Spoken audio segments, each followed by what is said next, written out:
So hi friends, আজকে আমরা চলে এলাম আর একটা নতুন ভিডিও নিয়ে, যেখানে আমরা গেছি ঘণ্টেশ্বর বাবার মন্দিরে।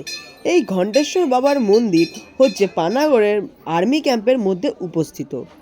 আমাদের শোনা যায় যে ভারতের মধ্যে পানাগড়ের আর্মি ক্যাম্প হচ্ছে খুবই নামকরা আর্মি ক্যাম্প।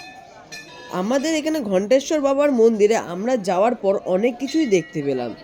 যেমন এই ঘণ্টেশ্বর বাবার মন্দিরে খুবই ঠান্ডা এলাকা। এখানে অনেক রকমের দোকান আছে যেখান থেকে আপনারা পুজো সামগ্রী কিনতে পারবেন সহজেই।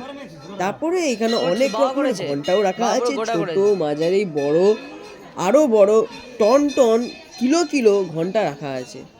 এখানে আমাদের মন্দিরের পাশে একটা পুকুর আছে যেখানে অনেক রকমের মাছ ছাড়া আছে। আপনারা সহজেই মাছগুলো দেখতে পাবেন চাইলে এলে। এখানে আসুন, ভিজিট করুন আর এই মহাদেবের উপভোগ করুন।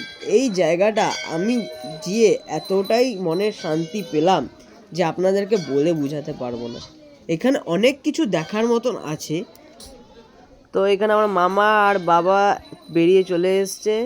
তো আমার মাম্মিকেও আমরা এখন খুঁজতে যাচ্ছি, খুঁজে পাচ্ছি না, কারণ এখন মামি, ভাই আর বোন কোথায় কোথায় ঘুরে বেড়াচ্ছে তার কোনো ঠিক নেই। এখানে ফ্যানও অনেক রকমের রাখা আছে, জানো না আপনারা কেউ কষ্ট পান গরমে, বসার জায়গাও আছে খুবই সুন্দর সুন্দর।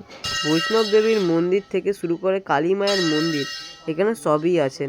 দেখুন এখানে দেখতে পাচ্ছেন ঘন্টা এখনো লাগানো বা বাঁধানো কিছু একটা হচ্ছে, আমি ঠিক জানি না। আর এখানে দেখুন ঘন্টা দিয়ে একটা ওমের চিহ্ন, আপনার খুবই সুন্দর লাগবে এটা দেখে।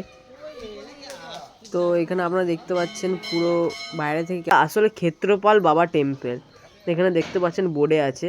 এইখানে সব চপ্পল রেখে দর্শন করতে যাচ্ছে, আর ওখানে আমার মা দাঁড়িয়ে আছে।